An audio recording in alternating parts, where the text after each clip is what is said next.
مفتی صاحب، سب سے پہلے میری اس میں رہنمائی فرمائیے کہ ہم جب کہتے ہیں اہل بیت عظام اور آپ پہ ہمارا سلام پہنچے، تو کیا یہ حقیقت ہے کہ بعد کے زمانے میں اللہ رب العزت کے پیارے حبیب کے پردہ فرما لینے کے بعد آپ پہ بڑے مظالم ڈھائے گئے، یہاں تک کہ آپ کو سفر کروایا گیا، ملک بدر ہوئے، مختلف قسم کے جابر حکمران آئے جنہوں نے آپ کو اذیتوں کا نشانہ بنایا؟ یہ حقیقت بات ہے؟ بسم اللہ الرحمن الرحیم۔ کئی پروگراموں سے یہ بات ہم بار بار دہرا رہے ہیں کہ اہل بیت رضوان اللہ علیہم اجمعین کی محبت ہمارے ایمانوں کا حصہ ہے۔ جو شخص اہل بیت سے نفرت کرتا ہے وہ مسلمان رہ نہیں سکتا، صحیح، وہ مومن رہ نہیں سکتا، اور اگر وہ علی سے نفرت کرتا ہے تو اس کا مسلمان رہنا ممکن ہی نہیں ہے۔ فاطمہ سے نفرت کرتا ہے، حسن سے، حسین سے، رضوان اللہ علیہم اجمعین۔ جہاں تک بات آپ نے یہ کی کہ مظالم اور اس کے بعد ان مظالم کے نتیجے میں ان حضرات کے ساتھ جو کچھ ہوا، یہ ایک حق ہے، ایک سچ ہے جس سے انکار نہیں کیا جا سکتا ہے۔ وجوہات مختلف رہی ہیں۔ حضرت علی رضی اللہ تعالیٰ عنہ کی حکومت، یعنی آپ کی خلافت، خلافت راشدہ ہے، وہ خلافت جس کی اللہ کے نبی ہمیں باقاعدہ بتا کر گئے کہ میرے بعد 30 سال کی خلافت ہوگی، اور پھر 6 مہینے کی خلافت حسن رضی اللہ تعالیٰ عنہ۔ یہ وہ زمانہ رہا ہے کہ جس زمانے میں ہم یہ کہہ سکتے ہیں کہ اہل بیت کو ایک قوت ملی اور آپ ایک طاقت میں تھے، لیکن یہ 6 کے 6 مہینے، 6 کے 6 سال، تقریباً 6 سال بنتے ہیں یہ سب ملا کر، علی اور حسن کی جو بات 6 سال بنتے، یہ پورا زمانہ شورشوں کا تھا، لڑائیوں کا تھا، آپس میں بہت سارے اختلافات کا۔ یعنی ایسے لوگ جو اہل بیت میں سے تھے، یعنی حضرت زبیر رضی اللہ عنہ کے بارے میں حضرت علی رضی فرمایا کانا زبیر منا اہل البیت، زبیر ہمارے اہل بیت میں سے تھا۔ پھر ان کا بیٹا عبداللہ بن زبیر یہ بڑا ہوا تو یہ ہم سے الگ ہو گئے۔ حضرت زبیر رضی اللہ عنہ وہ شخصیت ہے کہ جب حضرت عمر رضی اللہ تعالیٰ عنہ نے 6 آدمیوں کی شورا بنائی تو ان 6 آدمیوں میں سے 3 آدمیوں کے حق میں دستبردار ہوئے، تو حضرت زبیر وہ شخص تھے جو حضرت علی رضی اللہ عنہ کے حق میں دستبردار ہوئے۔ جی، ٹھیک ہے۔ لیکن اب جب وقت آیا حضرت عثمان رضی اللہ تعالیٰ عنہ کے قصاص کا، تو حضرت زبیر رضی اللہ عنہ بھی اس صف میں جا کے کھڑے ہو گئے، ان کی ایک رائے بنی، اور وہ ایک رائے پھر بعد میں عین وقت پر جب حضرت علی رضی اللہ عنہ نے ان کو وہ ساری باتیں یاد دلائی تو زبیر رضی اللہ عنہ تو سرنڈر کر گئے اور وہ چلے گئے، اور جاتے ہوئے راستے میں کسی ظالم نے ان کو شہید کیا۔ حضرت طلحہ رضی اللہ عنہ سرنڈر کر گئے، واپس چلے گئے، شہید ہوئے۔ حضرت عائشہ رضی اللہ تعالیٰ عنہ ساری زندگی اپنے عمل پر ندامت کرتی رہی، بلکہ عبداللہ ابن عمر رضی اللہ عنہ سے فرمایا کہ عبداللہ آپ نے مجھے منع کیوں نہیں کیا اس کام سے؟ تو عبداللہ ابن عمر نے کہا کہ اماں جان میری تو چاہت تھی کہ میں آپ کو منع کروں، لیکن یہ شخص عبداللہ ابن زبیر یہ آپ پر غالب آ گئے۔ عبداللہ ابن زبیر لے کے گئے، ان کو بھانجے تھے نا، بھانجے تھے، وہ لے کر گئے۔ تو یہ وجوہات ہوئی کہ اپنے بھی مختلف وجوہات کی بنا پر آ کر کھڑے ہو گئے۔ پھر وہ لوگ جو آپ کے صف میں کھڑے تھے وہی آپ کے خلاف ہو گئے، علی رضی اللہ عنہ کے خلاف وہ لوگ ہوئے نا، یہ جو خوارج تھے، یہ اکثریت وہ ہے جو شیعان علی ہے۔ ہاں، یہ اکثریت وہ جو شیعان علی ہے، لیکن کیا ہوا کہ بھئی آپ نے ایسا کیوں کر دیا؟ صحیح، آپ نے ایسا کیوں کر دیا؟ بلکہ ایک روایت میں آتا ہے کہ کچھ لوگوں کو علی رضی اللہ عنہ نے جلایا تھا اس لیے کہ انہوں نے یہ دعویٰ کیا تھا کہ علی جو ہیں یہ خدا ہے، نعوذ باللہ۔ اچھا، یہ وہ نصیری لوگ۔ جی، تو اس طرح کی وجوہات ہوئی۔ پھر حسن رضی اللہ عنہ نے جب صلح کی تو بہت سارے لوگ آپ کے خلاف ہو گئے، بلکہ بعض روایت تو یہاں تک کہتی ہے، وہ رائے کا اختلاف ہے کہ حسین رضی اللہ عنہ اس صلح کے حق میں نہیں تھے، لیکن وہ تو صرف حق میں نہیں تھے، خاموش ہو کے بیٹھ گئے۔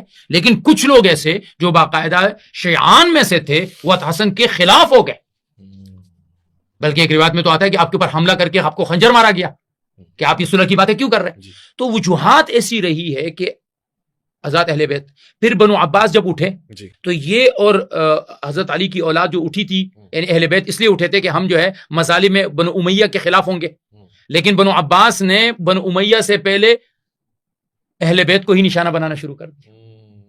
کیوں؟ کیونکہ ان لوگوں کو یہ لگا کہ شاید یہ لوگ جو ہیں وہ ہمارے خلافت کے لیے نقصان بنے۔ پھر جو لوگ اٹھے، یعنی بعض لوگ جو بیچ میں اٹھے ہیں، ان میں بھی کچھ لوگ ایسے تھے کہ وہ حضرت علی رضی اللہ عنہ کے بیٹے جو ہے ان کے پاس اپنا حق مانگنے گئے، انہوں نے اس کا بھی انکار کر دیا۔ تو ظلم یقیناً اہل بیت کے ساتھ رہا ہے، اور اسی لیے یہ فاطمین کی جب حکومت آئی ہے تو وہ حکومت بھی ان سخت ترین لوگوں کی تھی کہ جن کے ذہنوں میں تشدد آ گیا تھا، جو عقیدتاً بہت زیادہ مضبوط نہیں رہے تھے، اور کافی وقت گزرا تھا. تو اس لیے اہل بیت کے اوپر ظلم ہوا ہے. اس امت نے اپنے نبی کے اہل بیت کی اس قدر تعظیم نہ کر سکی جو اس امت کو کرنی چاہیے. واضح ہو گیا. بہت ہی اچھا موقف آپ نے اور تحقیقی بنیاد پہ تاریخی بنیادوں پہ پیش کیا. حافظ صاحب میرا یہ سوال ہے جب ہم بات کر رہے ہیں جیسے مفتی صاحب نے کچھ باتیں سامنے رکھی ہیں مثلا رائے کا اختلاف بہت سے لوگوں نے کیا. اول الامر سے کیا مراد ہوتا ہے؟ جب کوئی اول الامر ہو تو اس سے اختلاف ہو سکتا ہے عقلی طور پہ. کیا اس معنوں میں اہل بیت علیہ السلام سے لوگوں نے اختلاف کیا اور وہ اختلاف جائز تھا، اس میں اعتراض ہو سکتا ہے؟ بسم اللہ الرحمن الرحیم. میں پہلے چند باتیں عرض کرنا چاہتا ہوں. جو آپ نے سوال کیا مفتی صاحب سے تو انہوں نے اپنے جواب کے اندر کہی ہیں. پہلی بات تو یہ ہے کہ خوارج جو ہے کسی صورت شیعہ نہیں تھے. اچھا. وہ لوگ تھے جس طرح سے گزشتہ خلفاء کو انہوں نے مانا اور بعد میں جب امیر المومنین خلیفہ بنے اس طرح سے مانا. جس کانسیپٹ میں ہم شیعہ تسلیم کرتے ہیں اس کانسیپٹ سے انہوں نے نہیں مانا تھا، کہ وہ یہ سمجھتے تھے کہ یہ خلیفہ ہوئے ہیں تو ان کی جو ہے اطاعت ہے اور اطاعت واجب ہے اور اس پر عمل کرنا ہے، اور اس طرح سے جس طرح گزشتہ خلفاء تھے ان کی بات کو ماننا ہے. ایک ہی چیز.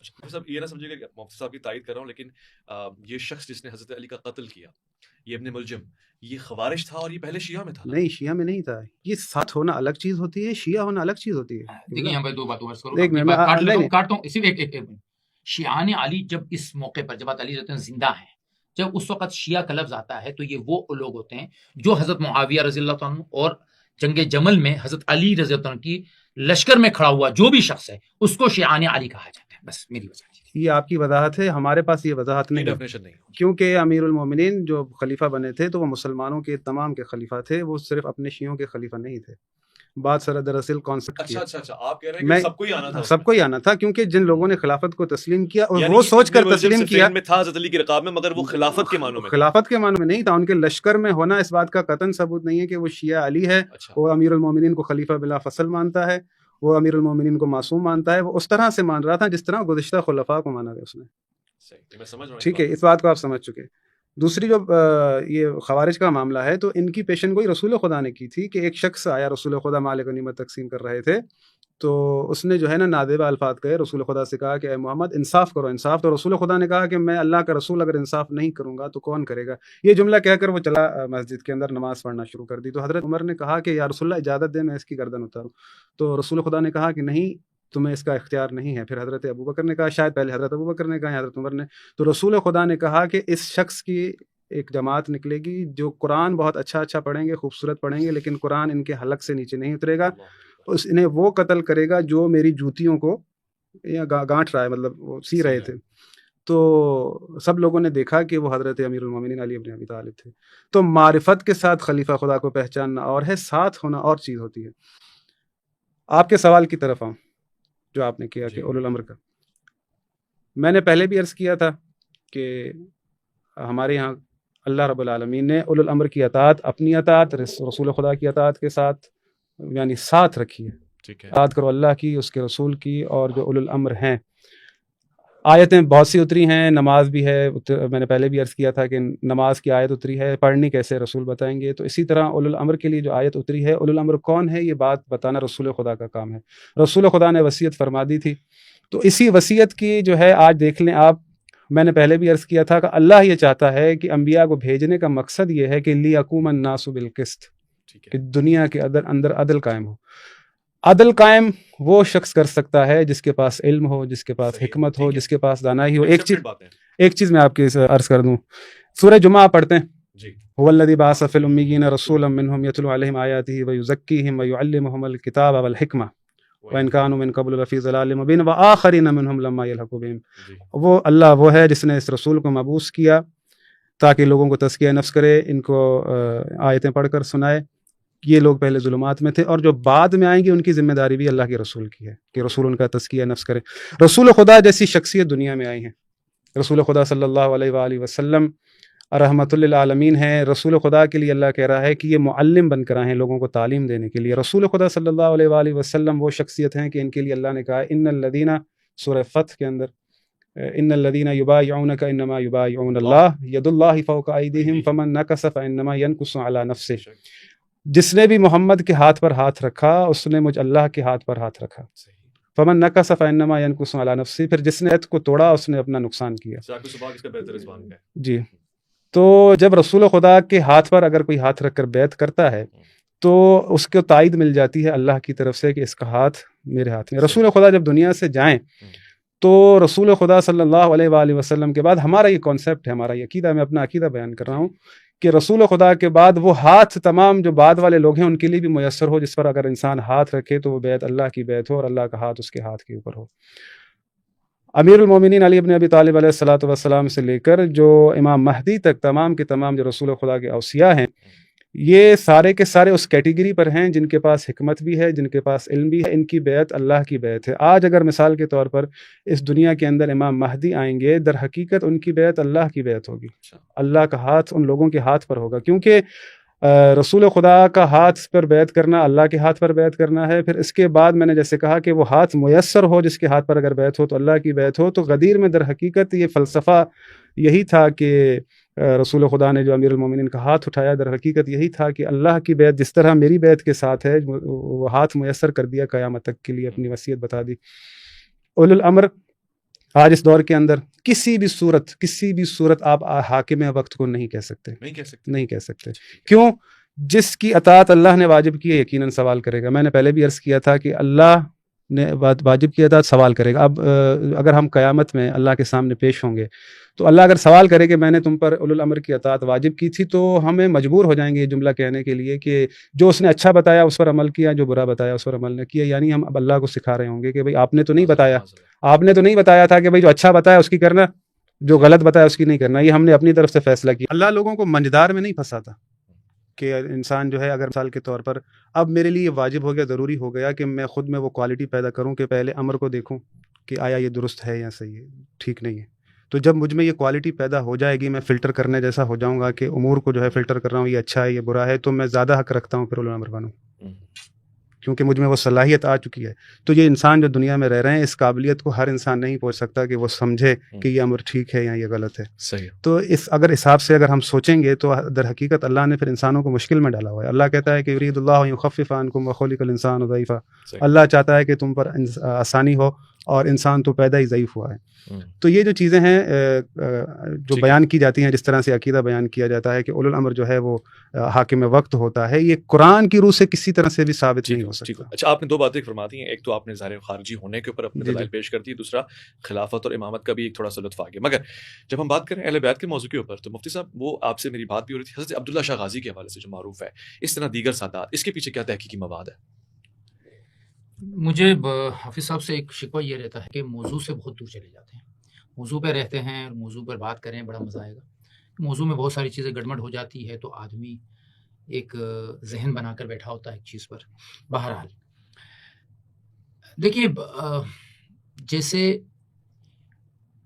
ایک روایت ہے نا کہ علی رضی اللہ تعالیٰ نے خود کا فرمایا کہ میرے ساتھ یہ معاملہ ہوگا کہ میری محبت کرنے والے بھی غلو کریں گے اور مجھ سے نفرت کرنے والے بھی غلو کریں گے. حدود سے تجاوز جیسے محبت میں کی جاتی ہے ویسے نفرت میں بھی کی جاتی ہے. محبت بھی ایک درجے میں رکھنی چاہیے اور نفرت کو بھی ایک درجے میں رکھنا چاہیے. عبداللہ اشتر النفس زکیہ عبداللہ شاہ غازی رحمہ اللہ کا نام ہے. نسب لکھنے والے لکھتے ہیں کہ ان کی پیدائش مدینہ منورہ میں 98 میں.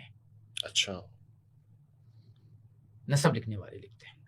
اور ہمارے پاس چونکہ یہ حدیث کے بعد کا زمانہ ہے, نبی علیہ السلام کا انتقال سے کافی دور کی بات ہے, تو اس کے بعد یہ بڑے ہوئے, زمانہ آ گیا عباسیوں کا. صحیح. ابو جعفر المنصور کا زمانہ ہے. روایات کہتی ہے, تاریخی روایت کہتی ہے کہ ان کی شہادت شاید کابل میں ہوئی ہے, شاید کہیں اور ہوئی ہے. اب ہمارے موجودہ زمانے کے ایک مشہور اسکالر کہیں یا پوڈ کاسٹ والے محمد علی مرزا صاحب نے یہ ایک شرلی چھوڑ لی کہ جناب والا جو محمد بن قاسم آیا تھا وہ یہاں کوئی اسلام کی دفاع کے لیے نہیں آیا تھا, وہ تو آیا تھا ہی ان کو قتل کرنے کے لیے. حضرت عبداللہ شاہ غازی کو جی اس کا موجود ہے یوٹیوب پہ. اب میں آپ سے ایک عجیب بات عرض کروں. محمد بن قاسم کی آمد سندھ میں جو ہے وہ 93 ہجری میں ہوئی ہے, اور محمد بن قاسم جب آیا تھا تو وہ ولید ابن عبد الملک کا زمانہ تھا. وہ خلیفہ تھا, یعنی آپ کے سب سے اولو الامر تھا اس وقت. وہ بنو امیہ میں سے تھا. اور محمد بن قاسم ثقفی تھا، بہرحال وہ وفادار بنو امیہ کا تھا مقصد، وہ صحیح. امیر. ولید بن عبد المالک، ولید بن عبد الملک جو مروان ہی تھا نا، یعنی مروان کا بیٹا تھا. آل مروان کا دور تھا تو ان کا خاص عبد الملک بن مروان کا بیٹا ولید بن عبد الملک. تو اب 93 میں ایک شخص آیا ہے سندھ راجہ داہر سے مقابلہ کرنے کے لیے، اسلام کو پھیلانے کے لیے. ٹھیک ہے، ایک بچہ پیدا ہوا ہے 98 میں مدینے میں.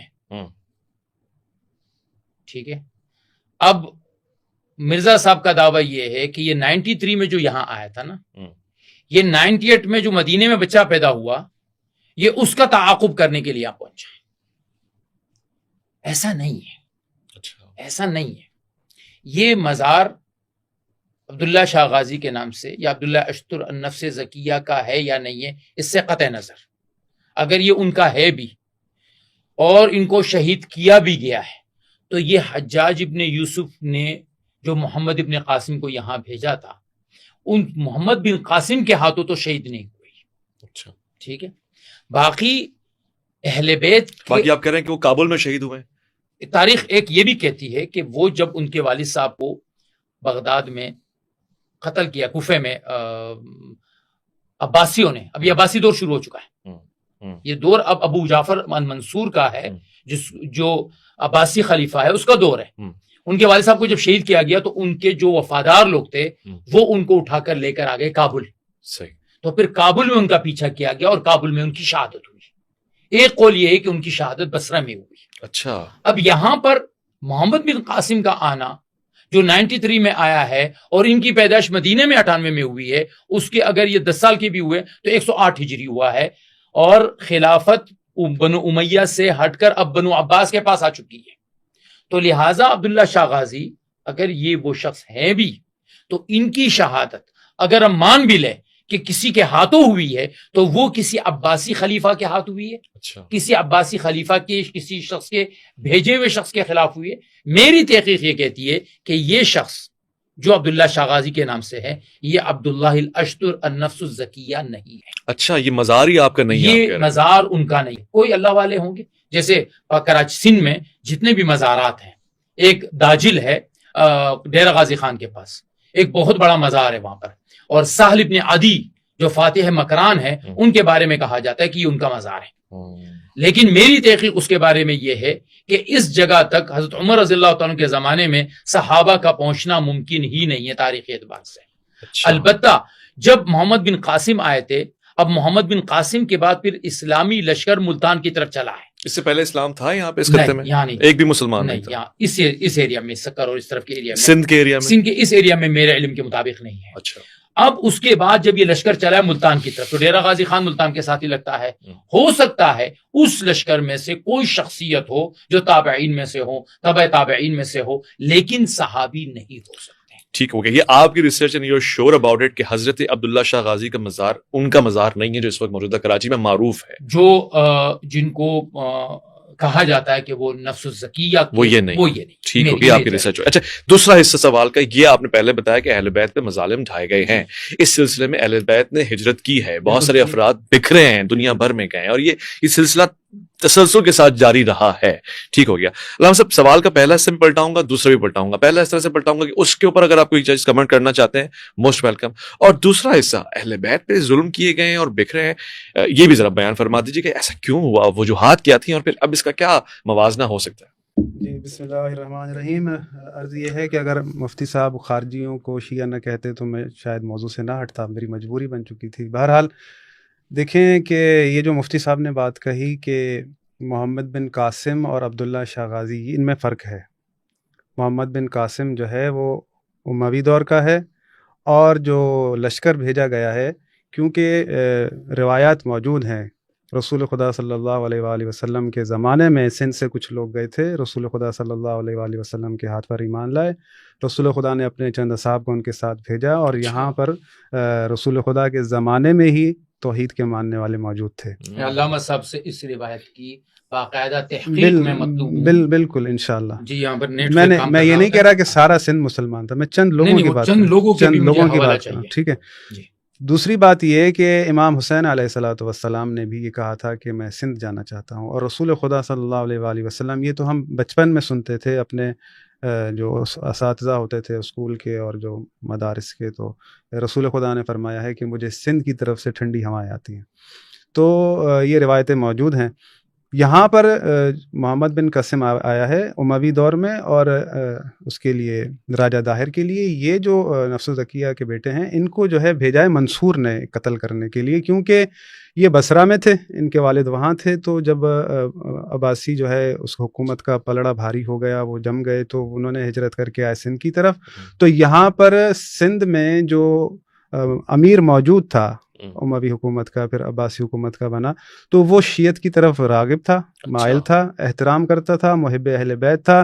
تو جب یہ عبداللہ شاہ آئے، ان کے ساتھ جو ہے ان کے اور بھی ساتھی تھے، تو انہوں نے ان کو بڑا احترام کے ساتھ جو ہے نا وہ یعنی استقبال کیا کہ جو ہے اہل بیت رسول میں سے جو ہے وہ ان کے یعنی اولاد میں سے جو ہے میرے مہمان ہیں۔ تو یہ بات جب منصور کو پتہ چلی تو اس نے لشکر بھیجا اور ان کو قتل کروایا۔ یہ اس طرح سے تاریخ موجود ہے۔ محمد بن قاسم جو آیا ہے وہ راجہ داہر کا معاملہ جدا ہے۔ دیکھیں جہاں پر بھی تاریخ کے اندر، کیونکہ جو بھی آپ یزید سے لے کر جو ہے مثال کے طور پر یہ آل مروان ہو گئے ہیں، جو بھی ہیں، انہوں نے کبھی نہیں کہا کہ ہم رسول اللہ کے خلیفہ ہیں یا رسول اللہ نے ہماری وصیت کی ہے۔ صحیح۔ یہ لوگ ہمیشہ اس میں رہتے تھے کہ اہل بیت علیہم السلام کے چاہنے والے، اہل بیت علیہم السلام جو رسول خدا کی حقیقی وصی ہیں، ان کے چاہنے والے کہیں جمع نہ ہو، یہ ایک قوت نہ بنے۔ تو ان کا یہ ہمیشہ مشن رہتا تھا کہ ان کی آواز کو دبایا جائے، ان کے چاہنے والوں کو قتل کیا جائے۔ آج بھی آپ دیکھ لیں کس طرح سے فلسطین پر ظلم ہو رہا ہے، لیکن حکمران اگر ان کے خلاف کہیں بغاوت ہو جائے تو اس کو کچلنے کے لیے پوری توانائی استعمال کرتے ہیں، لیکن مظلوموں کے ساتھ نہیں ہے۔ تو یہ اپنے خطرہ جہاں محسوس کرتے تھے، کیونکہ یہ جانتے تھے علم ان کے پاس ہے، قرآن کے مفسرین یہ ہیں، قرآن کا علم ان کے پاس ہے، راسخین فی العلم یہ ہیں، ان کے چاہنے والے جہاں بھی جمع ہوں گے تو ہمارے لیے خطرہ پیدا ہوگا۔ وہ خطرہ ان کو کئی ہزاروں میل بھی دکھتا تھا تو وہ اپنے طاقت کے استعمال سے اسے ختم کرتے تھے۔ میں ایک ریلیونٹ سوال پوچھ لوں، آپ کی بات جاری رہے گی تسلسل کے ساتھ، مفتی صاحب اس میں میرے علم میں اضافہ فرمائے گا۔ یہ بات سچ ہے کہ حضرت سیدنا امام جعفر صادق ہمارا آپ پہ سلام ہو، آپ ظاہر علمی حیثیت سے معروف ہیں، بڑے سارے لوگ آپ کے شاگرد ہیں، امام اعظم امام ابو حنیفہ رحمۃ اللہ علیہ وہ بھی آپ کے شاگرد ہیں اس حوالے سے؟ دیکھیں اس میں یہ بات تاریخی طور پر، کیونکہ یہ دونوں حضرات تو مدینہ منورہ میں تھے، حضرت امام جعفر صادق رحمہ اللہ اور امام باقر رحمہ اللہ، یہ مدینہ منورہ میں تھے، تو حضرت امام ابو حنیفہ رحمہ اللہ کوفہ میں تھے۔ تو اب جو یعنی عمر کے اعتبار سے حضرت امام ابو حنیفہ رحمہ اللہ اور حضرت جعفر صادق رحمہ اللہ تقریباً قریب ہیں۔ امام باقر سے کچھ روایات کے بارے میں کہ ان سے کچھ روایات لی ہیں، حضرت جعفر صادق رحمہ اللہ سے بھی اگر کچھ روایات لی ہیں، تو میں اس میں ایک بات عرض کروں کہ جو حافظ صاحب نے بات کہی، اہل بیت ہمیشہ سے ہمارا قبلہ رہا ہے۔ صحیح۔ پوری امت نے ہمیشہ اہل بیت کو وہ مرتبہ دینے کی، دیکھیں میں خواص کی بات نہیں کر رہا، اچھا خواص ایک طبقہ جس کو ڈر ہے، جو بات کہہ رہے ہیں نا کہ یہ لوگ حکمران ہو گئے تو ہمارا تو حکمران طبقہ ٹالے، جو عوام کا طبقہ ہے وہ ہمیشہ اہل بیت کے پیچھے دوڑ کے گیا ہے، جمگھٹا بنا کے گیا ہے، اور ان کے لیے اپنے جذبات کا اظہار کر کے گیا ہے۔ صحیح۔ اور اسی بات نے ہمیشہ اہل بیت کے لیے مشاکل اور مصائب کا دروازہ کھولا ہے۔ اگر اہل کوفہ کی طرف سے ہزاروں خط حضرت امام حسین رضی اللہ عنہ کے پاس نہ آتے تو شاید کہانی کچھ اور ہوتی، شاید اگر اس کے بعد ان کے بھائیوں کے ساتھ بھی یہی ہوا کہ وہ کہیں جاتے تھے تو لوگ جمع ہو جاتے تھے کہ جب آپ کے ہاتھ پر بیعت کر رہے تھے تو لوگ ان کو قتل کر جاتے تھے۔ میں تو محمد علی مرزا کی بات کر رہا ہوں، انہوں نے تو یہ کہا ہے نا کہ محمد بن قاسم اس نے تاریخ غلط بیان کی، انہوں نے صحیح بیان کر دی۔ اب وہ سندھ میں بیٹھے ہوئے ہیں، اگر وہ سندھ میں ایک چھوٹی سی حکومت بنا لیتے کیا جاتا، لیکن نہیں، ہمارے ایک ٹکڑے پر حکومت بنانا بھی قبول نہیں تھا۔ تو اس لیے اہل بیت کے اوپر ظلم کا ہونا یہ ہوا ہے اور لوگوں نے ان کو بحیثیت ایک امام کے، کیونکہ اہل بیت رسول صلی اللہ علیہ وسلم، آج بھی اگر کوئی اہل بیت ہے تو ہم ان کے پیروں میں بیٹھنے کو، باوجود اس علم کی، اس عمر کے، ہم ان کے پیروں میں بیٹھنے کو اپنے لیے سعادت سمجھیں گے. شرط یہ ہے، دو باتیں ہیں، ایک ان میں اپنے نانا جان کی زندگی کی جھلک ہو اور ایک ان کے نانا جان کے علم کی جھلک.